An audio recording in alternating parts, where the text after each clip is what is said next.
Lakers were spot on Ambrosia and Watson Bay. Nailed it. Grass Rivers, almost perfect, but here's the shocker. We might not be on an island. Mount Calaga hints at a Georgia-style mainland border, Sync Red Dead Redemption 2, not GTA 5. Key Lenta is a huge, way bigger than anyone thought. If that's the case, what's waiting for us in Key West? Port Gellhorn shrinking, Ambrosia is growing, Vice City's layout is getting a full redesign, roadmaps, buildings, everything changing. Drop your theories below. What would you change? This map still evolving. And we're starting off with, why are people so obsessed with every single building actually being enterable? Not only would that be a pointless feature, it would be incredible taxing on the game's performance. All we need are more enterable buildings than in GTA 4 and Red Dead Redemption 2.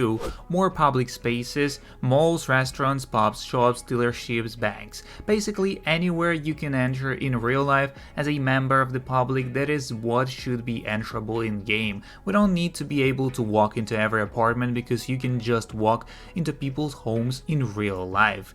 And there we go for a tweet. Now that a discussion has come back about enterable buildings in GTA 6, remember that in 2012, even before GTA 5's release, they already had plans to make a GTA with all interiors modeled. If that was their vision then, imagine what's possible now. Next up we go. Everyone is talking about the beer bubbles, but nobody is actually mentioning the TV reflecting off the picture frame plus seagulls. The real-time ray tracing looks insane. I have no idea how they have this running on the PlayStation. Also, the seagulls animation just looks good.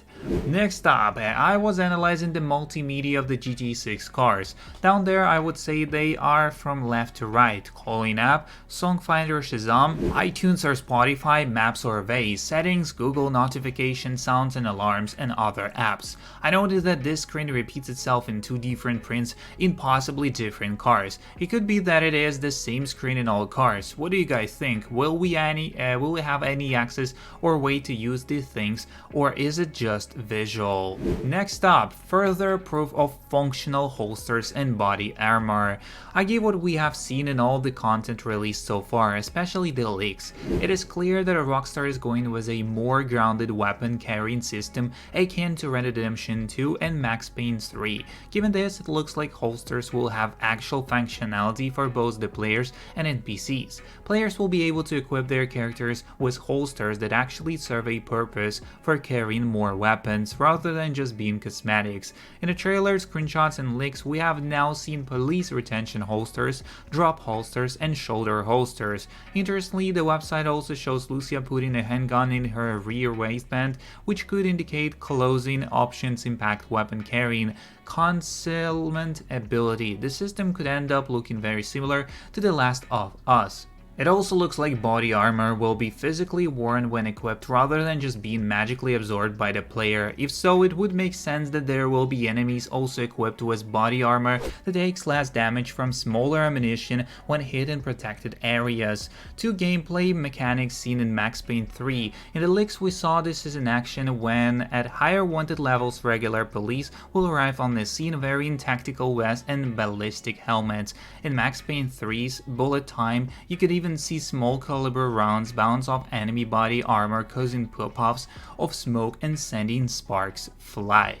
Next up we go. Anyone else notice that Lucia is holding the gun behind Jason's back? I know it might mean nothing, but the way the camera pans and her face turns into something slightly more sinister or worried, holding a gun behind Jason's back while embracing him can be reached with symbolism and foreshadowing. Symbolically, it could represent betrayal, hidden intentions, or a duality of love and danger, suggesting her affection masks a threat or ulterior motive. The gun, concealed yet present, might symbolize suppressed conflict or a looming decision that could harm the relationship. As a foreshadowing, it could hint at a future violence, a literal, metaphorical backstabbing, or a pivotal moment where trust is shattered. The imagery is inherently loaded with tension and potential for dramatic pay off. Summary of my concept map made before the second trailer. What pleased me most is that they predicted the locations of the new areas, Ambrosia and Vincent Bay, quite accurately, and the size of grass rivers turned out to be fairly close to reality as well. Even though we got a lot of new footage, there's still no solid information about the northern part of the map, only a mention of a Mount Calaga. This has strengthened the belief that a map likely won't be an island, but instead will have a border similar to Red Redemption 2. However, there are now doubts that the northern part will be as large as many originally thought, and it might be partially replaced by a section of the state of Georgia where Mount Calaga is likely located. As for the Keys, like many others, I didn't expect Key Land to be massive, and it's hard to imagine what awaits us in the Key West then. There's also information suggesting it will be much closer to the mainland due to the noticeable shift in the map layout. In my next update, I plan to slightly reduce the size of Port Gellhorn while increasing Ambrosia and Watson Bay. I'm generally satisfied with the size of Vice City, but I will be reworking the road layout and building placement. There are still many edits and adjustments to be made, and I would love to hear your thoughts or suggestions that actually would you change in this one. Did anyone else notice how much Roxy and Bay have changed? I've seen plenty of talk about relatively small changes with Lucy and Jason models and other minor graphical changes, but I've not seen anyone mention how much these two ladies have changed. Their faces and bodies look pretty different, and although I'm not a fashion expert, it looks like their style has also changed. In trailer 1, Roxy also has a Rolls-Royce chain, which could also indicate her name could have been something different. Also Roxy are something, but that's speculation on my part. Or maybe just Rolls-Royce chain, who knows, but RR can be just her name right there, or nickname, I don't know. Exploring Leonida, the real-world Florida locates inspiring Vice City, Leonida Keys, Grass Rivers, Port Gellhorn, Ambrosia, and Mount Calaga National Parks. Stitching together information from Rockstar's official website, then use screenshots, both trailer, various analysis from Reddit and the GTA Wiki, and actually Floridian geography, I decided to go ahead and geoguess the real-world Florida locations featured on the 6 Leonida postcards. Vice City, real-world analog, obviously Metropolitan Miami and Miami Beach, with a dash of Broward County, Fort Sproul. Neon-soaked Art Deco frontage, Clevelander-style courtyard pastel hotels lines a barrier island shoreline exactly like South Beach. High-rise banking core, cruise liner port, and Causeway Bridge match the Biscayne Bay view from I-395 Julia Total. Trailer 2 shows a skyline that fuses downtown Miami and Brickles, yet pushes towers closer together. Rockstar's usual geographical compression trick. Leonida Keys, real-world analog, the Florida Keys chain from Key Largo to Key West. The blurb goes in a tropical archipelago, the doorstep of beautiful and dangerous waters, and the map shows a long arc of island joined by a single overseas highway-style coast way, as screenshots feature a pastel cottages on stilted piers, a decommissioned rail bridge that evokes the broken span of the old Bahia Honda trestle, and sunset bars with Conch Republic vibes.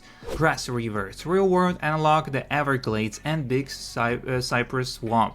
Marjorie Stoneman Douglas River of Grass. Name is quite literally a wink to Douglas's 1947 book, The Everglades River of Grass. Airboats, sawgrass prairie, flamingos, gators, and fenboa tourism match the Shark River Slough and Tamiami back roads. The blurb's tongue in check warning about mosquito-borne disease and Black Country Nutjob Channel's Glades folklore. Port Gellhorn, real-world analog, Florida's forgotten coast around Apalachicola, Port St. Joe, and Panama City. The postcards literally say Leonida's forgotten coast, mirroring the real marketing nickname. Shots show piney flatwoods, oyster shacks, a weather-beaten motel, and low-rise strips, very panhandle. Various Port Gellhorn structures seen in the game assets point to Panama City itself and its surrounding suburbs. The name pays homage to Martha Gellhorn, a novelist journalist who covered the US invasion of Panama in 1989. Ambrosia, real-world unlock Clewiston, Florida, and the Lake Okeechobee, Sugar Towns, Belly, Glade Pahokee. Motto keeping Lenny the Sweet plus a dominating allied crystal sugar refinery is a one-to-one call-out to Clewiston's U.S. sugar complex, the self-branded America's sweetest town. Trailers still show an island lake rims, sugarcane fields, and a biker bar culture, exactly the vibe of this working-class agricultural belt of the south shore of Lake O. Mount Calaga National Park, real-world unlock a composite of Northeast Florida red clay hills, Torreya Apalachicola National Forest, blended with Providence Canyon, Georgia's Little Grand Canyon. Blurb situates it on Leonidas' northern border and calls it the terrain rugged with canyons and off-road trails, features that appears near the Florida's-Georgia line. Screenshots of the canyon and a clear homage to Providence Canyon, famous for its rust-red gullies, pine-plant, palmetto scrub, and rolling ravines, resemble the Tallahassee Hills rather than the flat peninsula. Florida's highest natural point, Britain Hills, 345 feet, also sits up here. Putting it all together, we have Vice City anchoring the southeast corner, Everglades-style wetlands just southwest, and abridged overseas highway to the Keys are seen off the southern tip, a sugar mill town parked on the Lake O rim at mid-map, a gritty forgotten coast port on the northwest edge, a hilly national park at the state line in the north. If we plot these locations onto a map of real-world Florida, the southern Georgia, this is what we actually get. As you can see, nearly the entire peninsula minus the eastern seaboard is represented in some form or another. Obviously, Rockstar will compress this vast geographical areas into a map that is actually enjoyable to traverse. Anyway, that's all I got. Take it away, Pen Map Makers. It looks like this old photo from 2019 was true after all. We literally had no idea if this was real back then, but now it makes sense how true this was. There were no leaks, no info about GT6, and Red Redemption 2 was still new. September 2019, dear property business owner, I'm contracting you on behalf of Rockstar Games, a video game development company. They have a group of researchers and developers scheduled to come to Florida this October to scout locations for their video games. The research crew will be here in South Florida between the dates of October 14th, 18th. The scout team's mission is to tour and photograph various interesting locations throughout the state of Florida. The research they gather and photos they take on the scout will become part of the company's research library and will be used to inspire Rockstar developers to build environments in their games that reflects real-life environments. We would like to arrange to have Rockstar's team scout your property businesses while they are here. As mentioned above, any photos taken during the scout will be used strictly for research purposes. Rockstar respects intellectual property rights and will not recreate products, protected artwork, sculptures, use employee customers' likenesses, or recreate business interiors without an owner's express written permission to do so.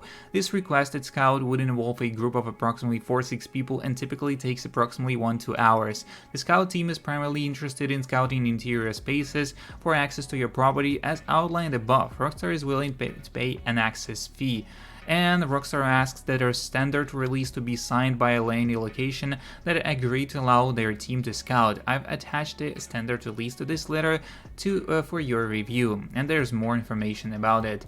But the last post we got is actually, what do you think about GT6 performance on PS5 according to Digital Foundry? Do you think they'll hit 60 FPS? We all know that Rockstar gets incredible optimization, but this exceeds all the expectations. As here we could see, Digital Foundry reports of the GTA 6 trailer 2. Key info: the team does not believe the game will include a 60 FPS performance mode. They say Rockstar cannot remove RTGI as it is now inherent to how the game functions. Removing ray trace reflections would also drastically alter the visual style. All signs point to Rockstar locking the game at 30 FPS only, as the game is currently running at 1152p with FSR 1, very likely to switch to FSR 2 or PSSR later, and it is highly scaled at a stage with notable issues in hair rendering. Assets see that their very best cutscenes feature a major lighting improvement over previous titles, with a per pixel RTGI solutions allowing fine details to stand out. Rasterized lighting is entirely absent in GTA 6, all lighting is handled through the RTGI, and not all reflections are ray traced. In some cases, screen space reflections are used for performance reasons. So that's kind of all the information we got on today's video. Don't forget to subscribe, like, and share. See you in the next one, and peace.